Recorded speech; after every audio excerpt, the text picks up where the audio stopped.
Good morning, everyone. Thanks for coming to today. My name is Aisha Dixon. I'm the director of the UCLA Emeriti Retirees Relations Center, and we're so glad to have today's program. I know people are still coming in, so we will let them keep filtering in. So we are recording today's session. So if you want to go back and watch it or share it with friends, you can definitely do that. Please feel free to type any questions you have in the chat. And I will also moderate those Q&As in person, well, on Zoom, but I will be doing it. So if you have to take a bio break or something like that, please feel free. But we can just kind of jump right in. Our special guest today is Martin Jarmond. He is the athletic director here at UCLA. And there's lots of new initiatives with the E.L.I.T.E program. The winter sports are full action. We're this close to March Madness. So I think today's going to be an open forum for people who have questions, or I know everyone's burning about the Big 12 announcement. So we'll see what we can get as far as information that's not publicly shared. Big 10, Big 10, not Big 12. Well, with the two going now, it's Big 12, right? No, it won't change? We're in the Pac-12 conference. And right. The conference we'll be going to in August of 2024 is the Big 10 conference. But won't they -2 and add 2? Oh, we don't know. All we know is what we control. All right. So as you can see, I'm very sporty. But for the Big 10, the A10, let's see what we can do. So, there's 16 teams. Thank you, Joyce. I didn't know that. All right. So I will stop talking now. So Martin, thanks for joining us this morning and enlightening us with the Big 10 move. They already have 16 teams, so I guess maybe they don't keep track of the physical number. Anyway, so can you share with us more about your E.L.I.T.E initiatives, any sort of ideas and plans for the spring sports, and whatever else you can share with us? Absolutely, Aisha. It's good to be with you and everybody. Hello, everyone. Oh, now I only see myself. I want to see everybody. There we go. Oh, you want me? Should I have not done that? Should I go back? That's fine. Nope, it's all good. Fine. Go ahead. Oh, I like to see everybody's reaction. So then if I say something bad, I can like self-correct. But it's good to be with everybody. My name is Martin Jarmond again. And first, I just want to say thank you for taking the time to be with me and spend time with each other. It's always good to feel community, especially among Bruins. And so it's always nice to see everybody together, coming together for support of UCLA. So I want to say thanks to everybody for making the time to be here. I'd love to make this conversational. I think that's the best way with Zooms nowadays is not just me talking and you listening. So if you have questions or thoughts, feel free to ask. I'll do my best to answer the questions that I can. And so I'll jump right in. What Aisha mentioned as far as E.L.I.T.E. E.L.I.T.E is a word that we use in our athletics program. And that's something that we really, Aisha, you might need to tell me what the questions are too at some point, because I can't, I'm not multi-talented. I can only focus on one thing, you know. But we use E.L.I.T.E, and E.L.I.T.E is a mindset, but it also defines, in my opinion, what some of the things that UCLA Athletics stands for. And that's energy, leadership, integrity, toughness, and excellence. E.L.I.T E. So that's a mindset. Every day, not wins or losses, is what we bring to the table, what I bring as a teammate with my colleagues, what I try to give to our student athletes. Energy, you've got to have enthusiasm. Every day, you got to have a passion to serve young people and develop young people and do what we do. You got to have energy. You got to have juice. I like to say juice. You know, you got to bring it. Anytime you walk into a room or walk into a Zoom, either you're bringing energy, you're bringing it up, or you're bringing it down. Which one are you going to do? So you have to have the energy and passion. Leadership. Leadership starts with leading yourself. You can't lead others unless you lead yourself first. For me, that's what do I need to do to be able to give my very best today? You know, I like to work out, I like movement in the morning. So I needed to get up out of bed and to work out and get my body moving, because that was going to give me the best chance to bring the juice and energy that I needed to this Zoom today. You got to lead yourself. Integrity. We're going to do things the right way. At UCLA, that's the expectation. We don't cut corners. Some places may, that's not who we are. So we got to have integrity and do it the right way. Toughness, that T, that's a big one. Anything worthwhile is going to be hard. That's just the reality. There's got to be a level of grit, a level of see it through. And I like to say 90% of it is holding on to that rope when others let go. So you got to have that toughness. And finally, excellence. That's what it means to be a Bruin. There's a standard of excellence that UCLA is known for that we must hold true to. That's on us, everybody that's current here at UCLA Athletics, to keep that level, that standard of excellence of the Bruin way. So that's elite. That's a mindset. And that's something that I thought of when I was interviewing for the job, let's see, over 2.5 years ago. I thought about UCLA Athletics and what does that mean to me? And the word elite came to me. And then I kind of wanted to define that to what I felt was part of the fabric of UCLA Athletics. So that's what elite is. Right now, I want to brag on our sports right now. We're doing incredible right now. If you look at just the last, I say 2 months time, our women's soccer program, new first-year head coach, I hired Marguerite, and she and her staff, Molly and Goff, won the national championship in women's soccer. And that was that was amazing. She became the first time head coach to win a national championship in women's soccer.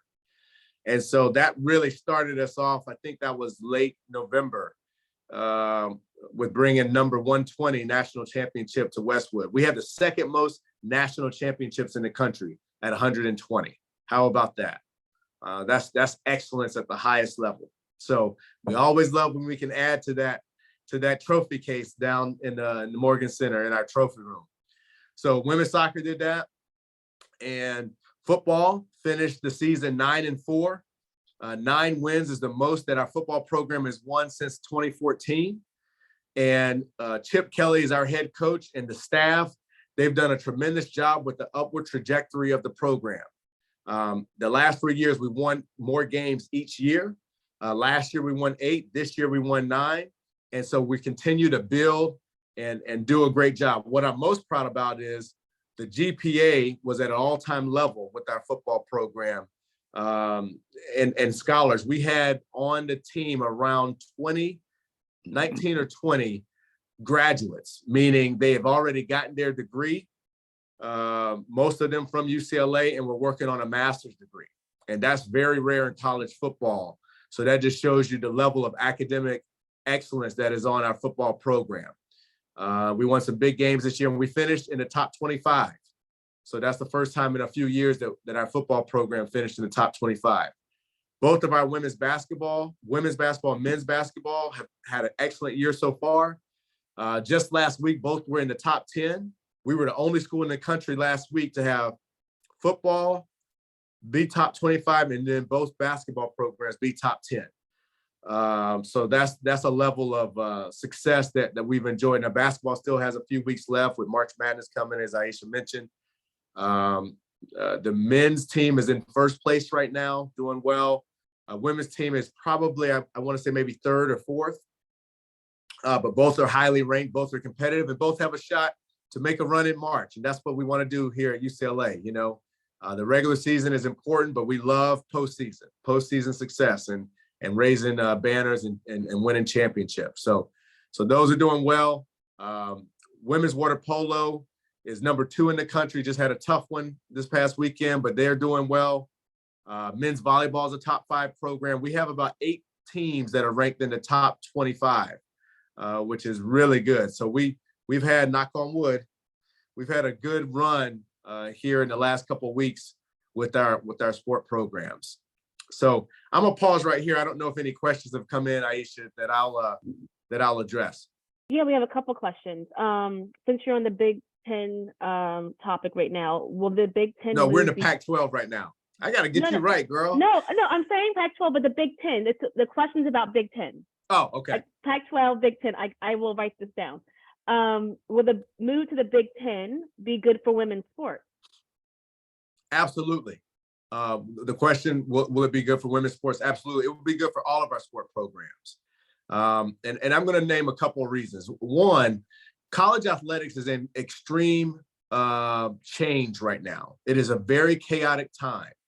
Okay. That's what you got to understand. In any business, when there's chaos, right, you got to make sure that you have a solid foundation from which to work with, and you got to anticipate where it's going and go there.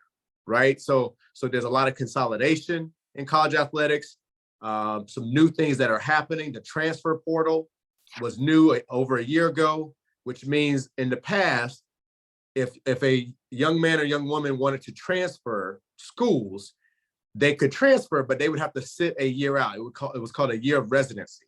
So really that would make it harder for young people to leave, right? To try to stick it out. Now you can transfer one time, anywhere, anytime, it doesn't matter. And so what that has done is created an environment where coaches and programs have lost stability, don't know exactly who your team is going to be next year. Now, it's been good because it allows student athletes a level of freedom they have not had before, as far as being able to transfer somewhere and be able to compete, which is cool. But that's created a lot of change and angst, because change is hard for people. Then we also have name, image, and likeness. That's a new phenomena in college athletics, meaning student athletes for the first time can profit off of their name, image, and likeness. Before, if you were an NCAA student, college student in athletics, you could not make any money outside of a job that maybe you could hold. And really, from a time standpoint, that was really challenging. You couldn't make any money off of your name, image, and likeness and what you do. Now you can. So people on our women's softball program, they can have outside deals with donors, with alumni, with businesses. You do this, you promote a product, you come here, and you can get paid $500, $1,000, $10,000, you name it. So now our student athletes can make money and learn more about business, which I think is a good thing. But all those things have made it very chaotic in college athletics. And I will tell you, the two strongest conferences in the country are the Big Ten and the SEC. From a revenue standpoint, from a lot of, when you look at football and basketball and success, the Big Ten has been there. And quite honestly, academically, the Big Ten is very strong. Right now, the Big Ten has 14 schools, 13 of them are AAU programs. We're an AAU institution. And so it's like-minded academic first programs, institutions. And going back to the original question about good for women's sports, this is good because it's going to allow us to provide opportunities and resources for both women and men to a level that we haven't been able to before. You know, right now, we have some challenges in our current conference and our market and what we're doing that we're not allowed really to provide the resources that we would like to for our student athletes that to compete at the highest level and really make UCLA athletics what it can and should be. We have to step our game up. And that's what the Big Ten Conference is going to allow us to do, both in competition and in resources and exposure. You know, in a world where name, image, and likeness has become more important to students, especially coming in, you want a platform to be able to demonstrate your skills and your talents nationally. The Big Ten has more coverage nationally than the current conference that we're in right now. And so what it's going to do for women, one, is going to have more exposure. Two, we're going to have more resources. When you don't have some of the resources that you need, you know, you have to make decisions based on that. Now we're going to be in a stronger position of support for all of our programs. And that's really important to me. I want to make sure that our programs thrive, that they're strong, that they're healthy. And that's what this conference move is going to allow us to do. Great. And I'm putting some things in the chat, all the things you're talking about, Big Ten and all that, AAU, I'm putting them in the chat so people can see them. Another question we had was, how has COVID impacted your departmental budget? Oh, COVID was significantly impacted our department budget. Not for this past year, but the year before, we reported a loss of, I want to say $68 million. And that was because we could not have fans. We lost sponsorships. You know, a lot of the revenue that we bring in is from multimedia rights and ticket sales. And you didn't have a lot of that in that COVID year. So financially, it has been a really big blow to our athletic department. You know, and the other thing too, we're still feeling the effects of it because, you know, we have competitions. You know, we need fans to come. We need you to come to games and to buy tickets and to buy popcorn and soda and do those things. And I think we're still in a recalibration from not having fans at all. I still think some people are getting used to the idea of being in big crowds at competitions. We're still feeling the effects of it. You know, there've been some programs in basketball. Again, I'm knocking on wood. Hopefully this does not affect us, that have had to cancel games because of some of their student athletes having COVID. You know, so it is still rearing its head in a destructive way. Maybe not as bad as it was in 2020, 2021, but it's still a part of it. So we're still trying to recover financially from COVID. That's a big deal. That was a big blow. And we've been working with the university on our resources and funding. And, you know, it's just something that we're going to have to deal with. Okay, 2 more questions that you might be able to answer together. How will recruiting going to be impacted by the move to the Big Ten? And how will name, image, and likeness impact the move? I'll start with the name, image, and likeness. You know, it's going to be more exposure. And what I mean by that, I'm going to give you an example. In the current conference we're in, the network has distribution. For example, I don't know the exact numbers. Let's just say its distribution is between 7 million and 14 million households. The conference we're going to, that network has distribution anywhere from 45 to 60 million households. So there are going to be times where you want to find the particular sport that you want to watch, and you may not have access to it now, that in 2 years, you're going to have access to it. Game times. You hear about game times in football. This past year in football, we had, let's see, Washington was a night game at 7:30. Arizona State was a night game. Stanford was a night game. I'm missing one. Arizona was a night game. We had at least 4 or 5 night games in football. And so you say, well, what's the big deal about that? Well, I came from Boston College. I'm from North Carolina. I spent a lot of time in the Midwest. I can tell you, if it's a 7:30 Pacific kick, a lot of East Coast people are not watching. They don't watch. And so when you talk about national awards, when you talk about games, when you talk about exposure and being seen, if we're playing at 7:30 at night on West Coast, 3/4 of the country is not tuning in. And the numbers show that as well. So now we're going to go to a conference that spans the East Coast, Central Time Zone, Mountain. And so now we're going to have game times that are earlier on West Coast. So now we can be seen more. That's going to directly benefit our student athletes and some of the things they want to do from a name, image, and likeness perspective, from an awards, national awards perspective, from recognition. You're going to have more people, more eyes on you to showcase your talent and skills. So that's how it's going to positively impact name, image, and likeness. As far as what's the other part, Aisha? I know it was name, image, and likeness. It's about how is recruiting going to help or hurt? Yeah. Now, some of this, I'm just going to tell you, you have to get into it. You know, we're not going to know. I'm not going to know the full impact of recruiting until we're in the Big Ten for 2 or 3 years.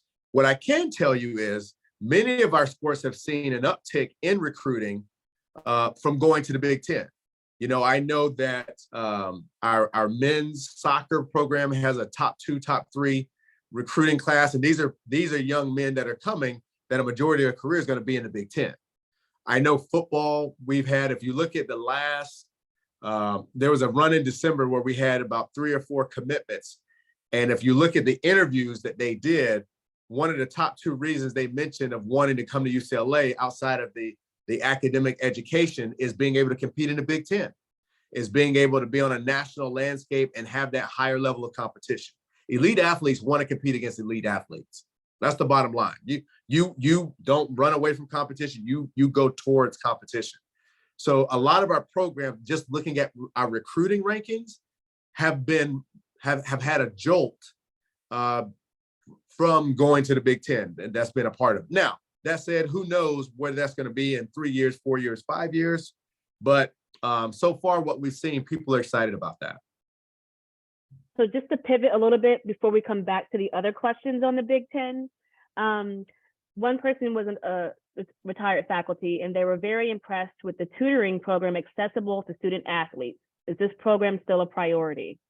Absolutely, absolutely. You know, we're here to graduate young men and young women first and foremost, and develop them holistically, athletically, academically, socially.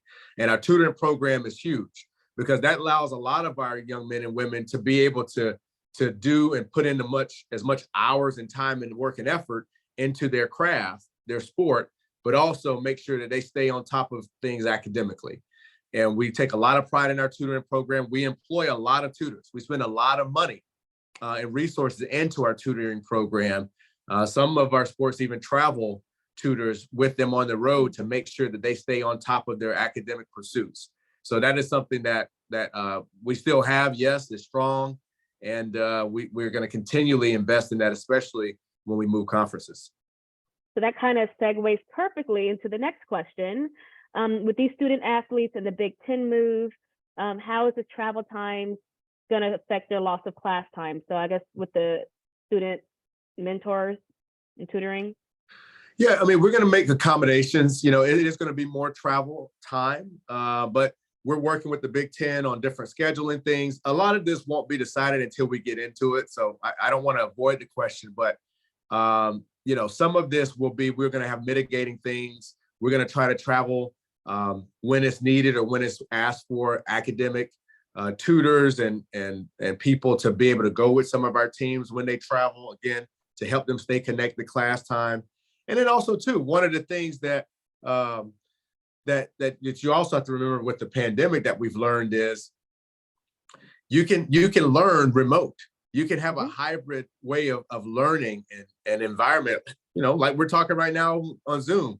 And so hopefully as we move forward as an institution as well, there are going to be more opportunities for different modes of learning to help our student athletes when they do travel, stay connected with their academic pursuits. Okay. And the next question is, will the move to the Big Ten, see, I'm getting it right, help the attendance at the Rose Bowl? We hope so. You know, again, these are good questions, but a lot of this you don't know until you get into it. I don't want to make promises that don't come to fruition, but we're going to have exciting new matchups, you know? And so I do think that I'm hopeful that we will have more attendance in certain games. And, you know, you're going to have big time opponents coming into the Rose Bowl from the Big Ten. So that's something that I hope, but, you know, that's not the main reason we're doing it. If that happens, that's nice, but, you know, that's something that hopefully it'll work itself out. Yeah, definitely. So those are the chat questions. Does anyone want to unmute and ask a question? That was like rapid fire getting through those. It's my understanding that the athletic department is pretty well self-supporting, right? In terms of your expenses and revenue and. Right. I mean, right now, no, we're not. We had a deficit this past year. You can look at the LA Times. You know, it was 28 million, and that's from you know, a multitude of things. You're still recovering from the COVID pandemic. We still have some challenges. You know, athletics from expenses. One thing that people don't really understand is, you know, we're one of 3 out of 65 Power 5 schools in the country that don't have our own football stadium. So what does that mean? What that means is if you're Washington, USC, Oregon, I'm just using 3 examples in the Pac-12, when they make their revenue and they have suites and club seats and premium seats, some of those schools can average anywhere from $10 to $25 million of money that they get because they have their own campus on campus stadium. we lease the Rose Bowl. We don't get any premium dollars from the suites or club seats at the Rose Bowl. So right at the beginning, you're talking about a $10 to $30 million lack of revenue that we are getting at UCLA Athletics that most Power 5 programs that look like us in the country don't. Us, Pittsburgh, and Miami Hurricanes. Those are the three that don't own their own stadium, that play off campus. So we're not self-sustaining. Years and years ago we're not now. We hope to in the future, and that's what we work on with our campus to try to make sure we're very mindful of the expenses and the revenues. But there's some structural things that we need help with in athletics to really get us on that path, and we're working towards that. I'm curious why you have to pay for Poly Pavilion. Because Poly Pavilion is operated by the recreation department on campus, and so so we don't own that. So we pay, we lease Poly Pavilion also, which is, again, that's another. Most places have their basketball arena, that kind of thing. So parking, some ancillary costs that go into that we don't get. So everybody that comes to a basketball game at Poly, athletics does not get the revenue from that parking. Campus parking gets the revenue from that I understand, but some places it's not like that, Mary. Poly Some places, Pavilion, if it's your event, you get the revenues from that event.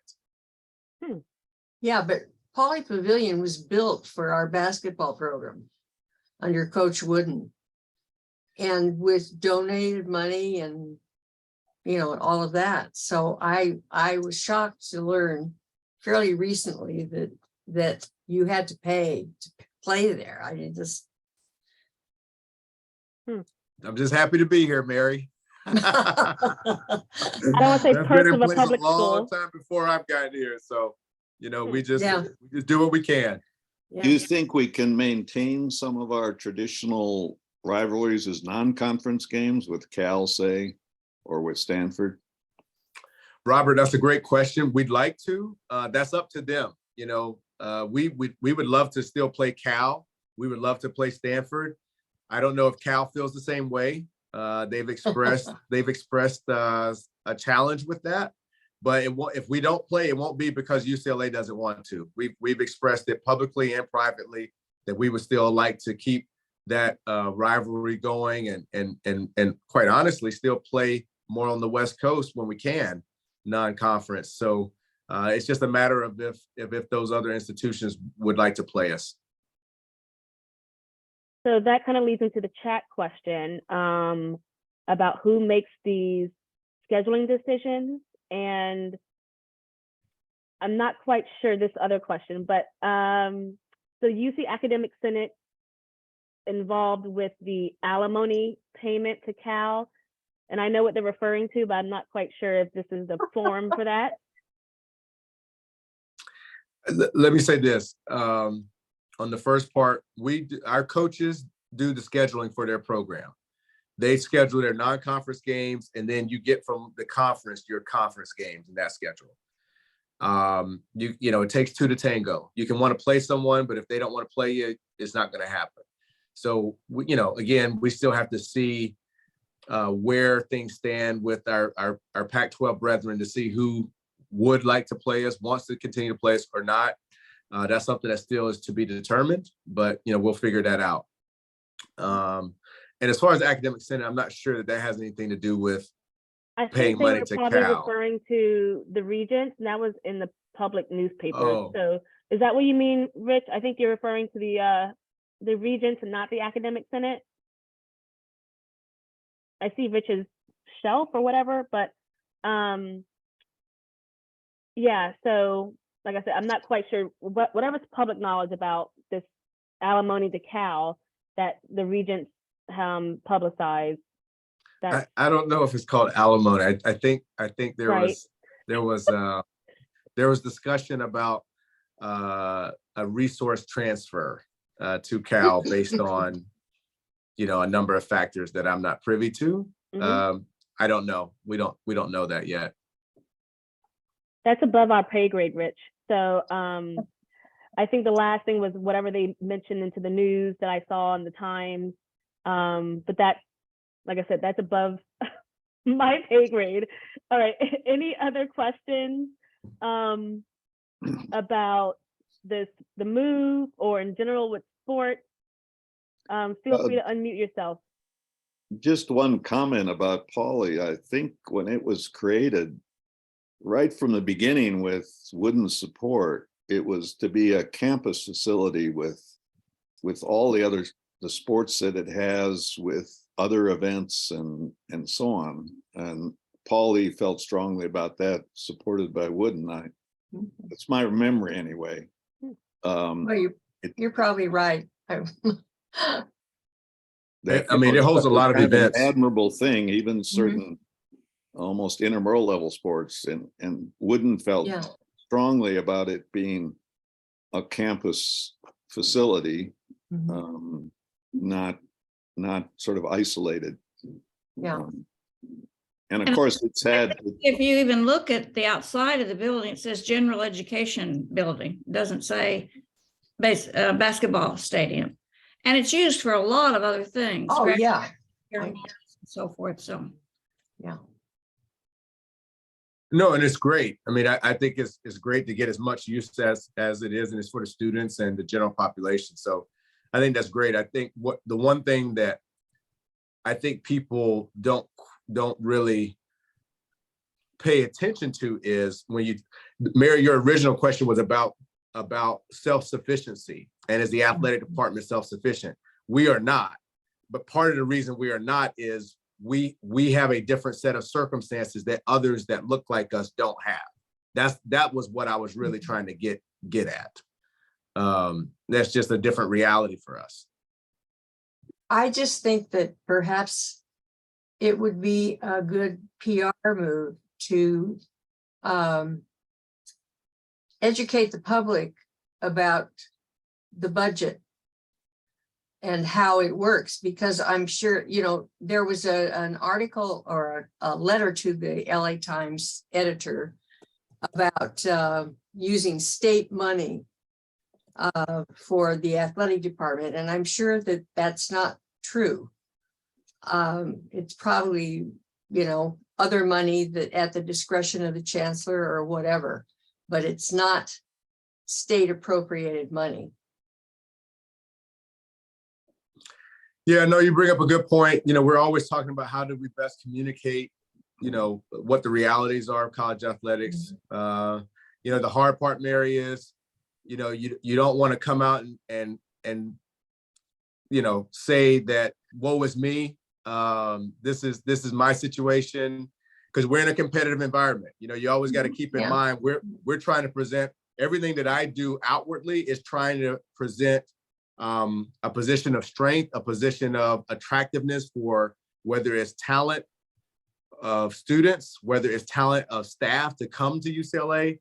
And so you want to always be front facing with that.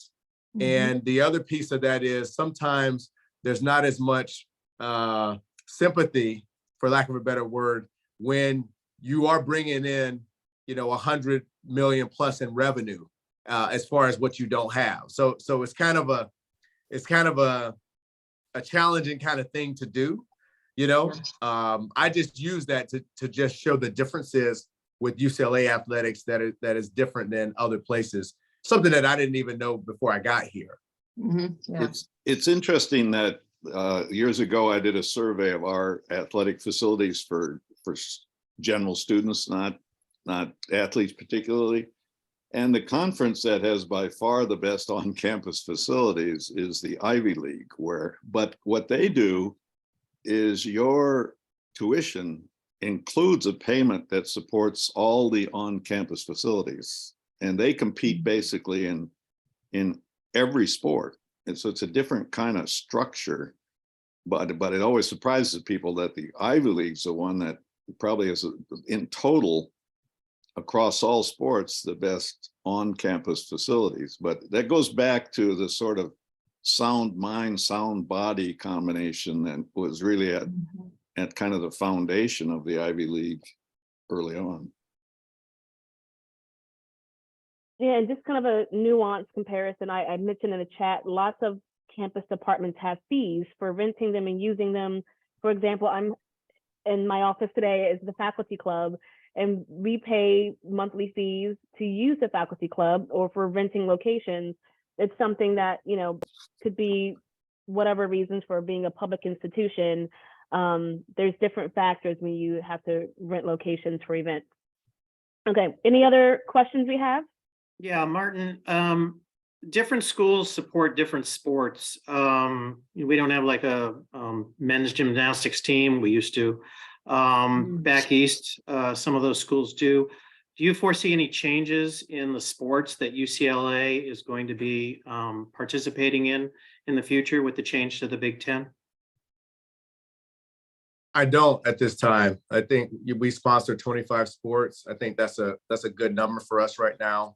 So I don't see us adding any sports, if that's what you're getting at, based on the Big Ten. I know wrestling is big in the Big Ten. I know a couple ice hockey is big in the Big Ten, but I don't foresee us adding any sports to our portfolio. And we're not going to be losing any sports either, right? No.